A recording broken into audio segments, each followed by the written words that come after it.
এই যে শুনুন, আপনার কলসিতে কি একটু পানি হবে?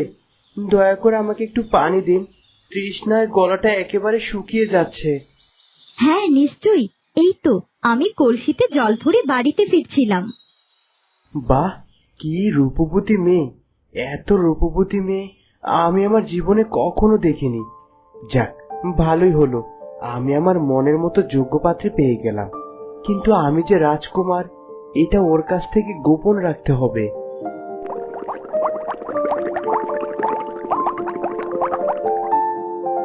আচ্ছা, আপনি কে বলুন তো? এই রাজ্যে আপনাকে আগে কখনো দেখিনি। আমি একজন বণিক, জাহাজে করে ব্যবসা করতে যাচ্ছিলাম, আর আমার জাহাজ এখানেই ভিড়ল। ভাবলাম একটু জায়গাটা ঘুরে দেখি, তখন হঠাৎ করে পানির তৃষ্ণা পেয়ে গেল। আপনার সাথে পরিচিত হয়ে খুব খুশি হলাম বণিক। এখন আমাকে বাড়ি ফিরতে হবে, আমার মা বাবা আমার জন্য দুশ্চিন্তা করছে। তোমাকে আমার খুব ভালো লেগেছে, দয়া করে যদি তোমার নামটা আমাকে বলতে। আমার নাম বনলতা। বনলতা, খুব সুন্দর নাম। বনলতা, তোমাকে প্রথম দেখাতে আমি খুব ভালোবেসে ফেলেছি। আমার বাবা মা অনেকদিন ধরে আমার জন্য পাত্রী খুঁজছে। যদি তোমার কোনো আপত্তি না থাকে, আমি তোমাকে স্ত্রী হিসেবে গ্রহণ করতে চাই। আমার বিয়ের ব্যাপারে আমি কিছুই জানি না। যা জিজ্ঞেস করার আমার বাবা মাকে জিজ্ঞাসা করুন। আমার বাড়ি কাছেই। এখন আমাকে বিদায় দিন। তুমি আমার মন কেড়ে নিয়েছো বনলতা।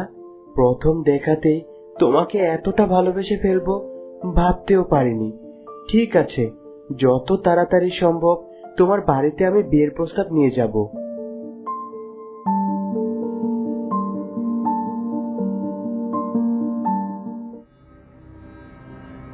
মা, এই দেখো, মহারানী এতক্ষণে পানি নিয়ে ফিরেছেন। একবার লাঠিটা নিয়ে এসো। আজ ওকে মেরে যদি রক্ত বের না করি, আমার নামও সোহিনী না। হতচ্ছাড়ি, কোথা থেকে আমার কপালে এসে জুটেছিস? সারাদিন কোথায় ছিলি তুই? ঘরের সব কাজকর্ম ফেলে বাইরে ঢ্যাং ঢ্যাং করে ঘুরতে চলে গেলি? বিশ্বাস করো মা, আমি ইচ্ছে করে দেরি করিনি। আসলে নদীর ঘাটে আমার একজনের সাথে দেখা হয়ে গিয়েছিল। দেখলে মা, এই বয়সে কতটা লোভী হয়েছে। যেই দেখেছে একটা ধনী বণিক, সাথে সাথে একেবারে পেছনে লেগে পড়েছে। বিশ্বাস করো, আমি কিছুই করিনি। ওই বণিক নিজে থেকেই আমাকে বিয়ের কথা বলেছে। ওই বণিক আমাকে বিয়ে করতে চায়। কত বড় শখ! এখনো আমার বিয়ে হয়নি, ও নাকি বণিকের সাথে বিয়ে করবে। আমি বেঁচে থাকতে কখনোই তুই ধনী বণিকের সাথে বিয়ে করতে পারবি না। যদি বিয়ে করতে হয়, ওকে আমি বিয়ে করব। মেরো না মা, আমার বড্ড লাগছে। দয়া করে তুমি আমাকে আর মেরো না মা। বিয়ে করবে তাই না? তোর খুব শখ বিয়ে করার। তুই যদি বিয়ে করে এ বাড়ি থেকে চলে যাস, তাহলে বাড়ির কাজকর্মগুলো কে করবে? তাছাড়া আমার মেয়ে সোহিনী থাকতে আমি তোকে কোনো বড় লোকের ঘরে বিয়ে করতে দেব না। তোমরা এসব কি করছো? বনলতাকে এভাবে মারছো কেন? না না, ওকে ছেড়ে দাও বলছি, এখনই ছেড়ে দাও। তা না হলে কিন্তু খুব খারাপ হয়ে যাবে। চলে এসেছে একেবারে বনমালা অন্তঃপ্রাণ। নিজের নাতনির প্রতি কোনো টান নেই, সারাক্ষণ শুধু বনলতা আর বনলতা। আপনি জানেন বনলতা কি করে বেড়ায়? সে নদীর ধারে দাঁড়িয়ে দাঁড়িয়ে এতক্ষণ বণিকের সাথে প্রেম করে বেড়াচ্ছিল, আর বণিক নাকি ওকে বিয়ে করবে। তাই নাকি? আমার বনলতার বিয়ের সম্বন্ধ এসেছে।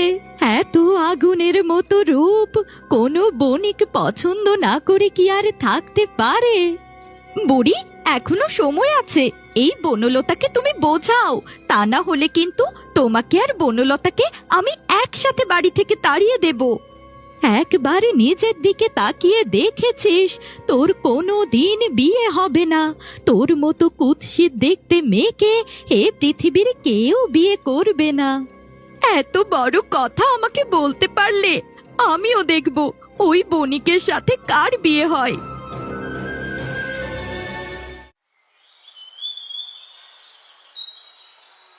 আজ আর কিছুতেই বাড়ি ফিরবো না। এত অন্যায় অপমান আমি আর নিতে পারছি না। প্রয়োজন হলে যেদিকে দু চোখ যায় সেদিকেই চলে যাব।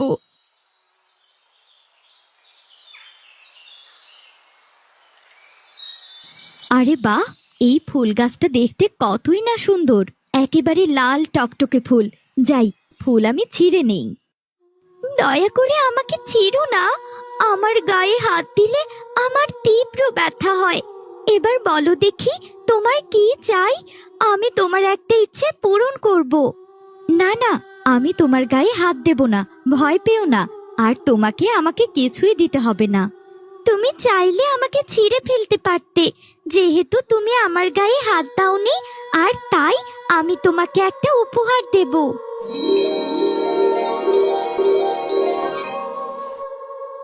এ কি করে সম্ভব? আমার গায়ে এতগুলো গয়না কোত্থেকে এলো?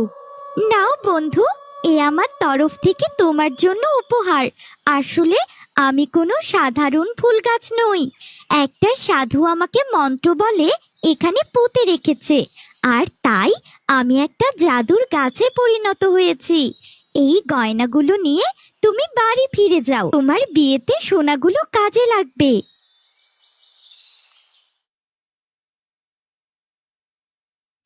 কি রে, কোথা থেকে ফিরছিস তুই? আর তোর গায়ে এতগুলো সোনার গয়না কোথা থেকে এলো? নিশ্চয়ই বিয়ের জন্য চুরি করে এনেছিস। ও মা, দেখে যাও তোমার বনলতা কি কাজ করেছে। এ কি, এতগুলো সোনার গয়না তুই কোথায় পেলি? ও মা, আমার উপর রাগ করো না। আমি জঙ্গলে যখন হেঁটে যাচ্ছিলাম, তখন একটা জাদুর গাছ দেখলাম। সেই জাদুর গাছের একটা ফুল আমার সাথে কথা বলে উঠলো, আর গয়নাগুলো সে আমার বিয়ের জন্য উপহার দিয়েছে। দে, আমাকে সবগুলো গয়না দিয়ে দে, তা না হলে কিন্তু খুব খারাপ হয়ে যাবে। কত বড় সাহস! তুই আমার ফুল গাছের কাছ থেকে গয়না চেয়ে এনেছিস, আবার সেই গয়নাগুলো গায়ে জড়িয়ে রেখেছিস। তুই জানিস না আমার অনুমতি ছাড়া এই ফুল গাছের কাছে যাওয়া নিষেধ। বিশ্বাস করুন বাবা, আমি কোনো কিছু চেয়ে আনিনি। ওই ফুল গাছ নিজেই আমাকে গয়না দিয়েছে। বাবা, ও বাবা, আমার প্রণাম গ্রহণ করুন। এই মেয়েটা একটা চোর, ও অনেক খারাপ কাজ করে বাবা। আপনি ওকে শাস্তি দিন। দেখলেন তো কিভাবে আপনার ওখান থেকে গয়নাগুলো নিয়ে এলো। আরে বাহ, ভারী মিষ্টি মেয়ে তো তুই। একদম সত্যি কথা বলেছিস। এই চোর মেয়েটাকে একটা শাস্তি দিতেই হবে। না বাবা, দয়া করে আমাকে কোনো শাস্তি দেবেন না। আমি কোনো অপরাধ করিনি, আমার কথা বিশ্বাস করুন।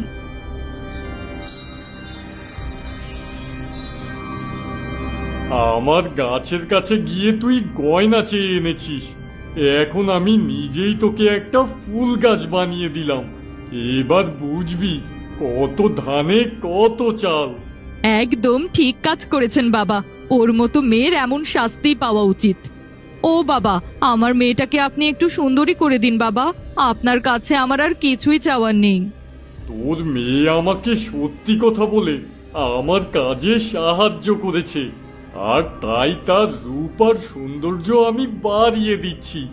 ওকে আমি দেখতে একদম এই মেয়েটার মতোই করে দেব, কারণ বনলতা সত্যিই খুব সুন্দরী ছিল।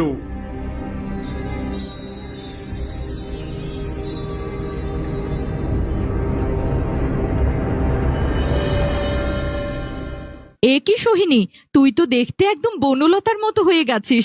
আরে বাহ, কি সুন্দর দেখাচ্ছে তোকে।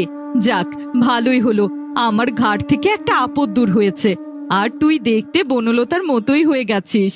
ও মা, ভালোই হলো, এবার আর আমাকে কেউ আটকাতে পারবে না। বণিক আমাকে বনলতা মনে করে নিশ্চয়ই বিয়ে করবে। এবার যেভাবেই হোক বণিককে আমার বিয়ে করতেই হবে।